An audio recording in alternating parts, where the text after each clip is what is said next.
Hi everyone, मैं प्रिया और अपने चैनल पर आप सभी का स्वागत करती हूँ। चलिए, तो मैंने कल की वीडियो में दोस्तों आपको बताया था कि जो महाभारत युद्ध का 13वां दिन है, उस दिन अभिमन्यु की बहुत निर्मम हत्या कर दी जाती है।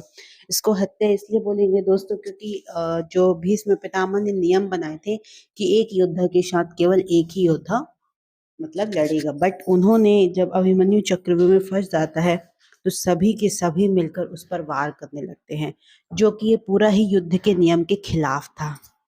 चलिए हम ये बताते हैं आपको कि आखिर क्यों मारे गए अभिमन्यु। ऐसे चार कारण क्या थे। वो बहुत ज्यादा शक्तिशाली थे लेकिन फिर भी फंस गए। देखिए, कृष्ण की चाल। पहली तो भगवान कृष्ण की नीति के चलते अर्जुन के पुत्र अभिमन्यु को चक्रव्यूह भेदने का आदेश दिया गया। यह जानते हुए भी कि अर्जुन जो अभिमन्यु है चक्रव्यूह भेदना तो जानते हैं लेकिन उससे बाहर निकलना नहीं जानते। अभिमन्यु के चक्रव्यूह में जाने के बाद उन्हें चारों ओर से घेर लिया गया।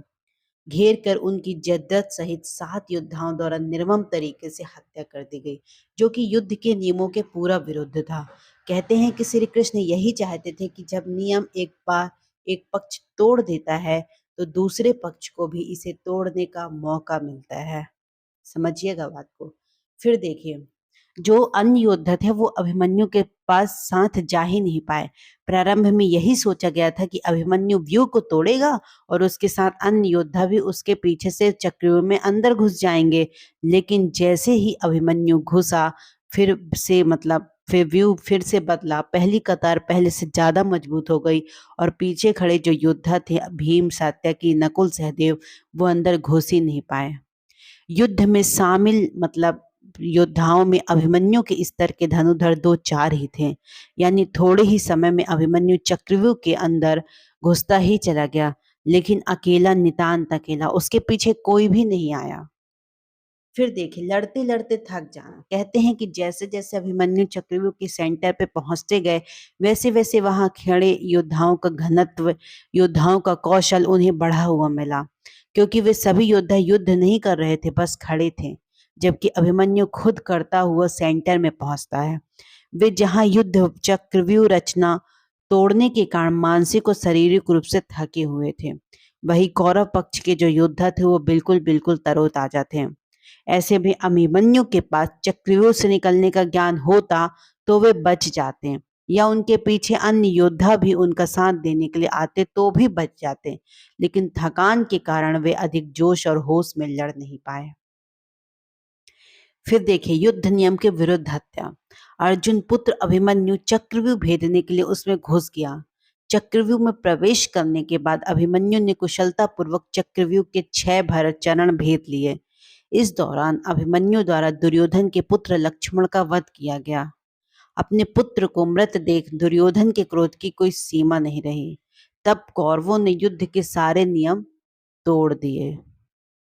6 चरण पार करने के बाद जैसे ही 7वें और आखिरी चरण पर पहुंचे अभिमन्यु, तो उसे दुर्योधन, जयद्रथ आदि 9 महारथियों ने घेर लिया। अभिमन्यु फिर भी साहस पूर्वक, कहते हैं, लड़ते ही रहे। सभी ने मिलकर अभिमन्यु के रथ के घोड़े को मार दिया।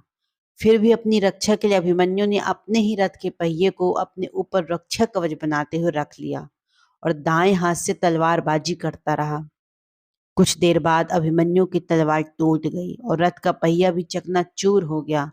अब अभिमन्यु जो था वो निहत्था था, उसके पास ना कोई अस्त्र शस्त्र कुछ भी नहीं थे। युद्ध के नियम के तहत निहत्थे पर वार नहीं करना था, किंतु तभी पीछे से निहत्थे अभिमन्यु पर जोरदार तलवार का प्रहार किया।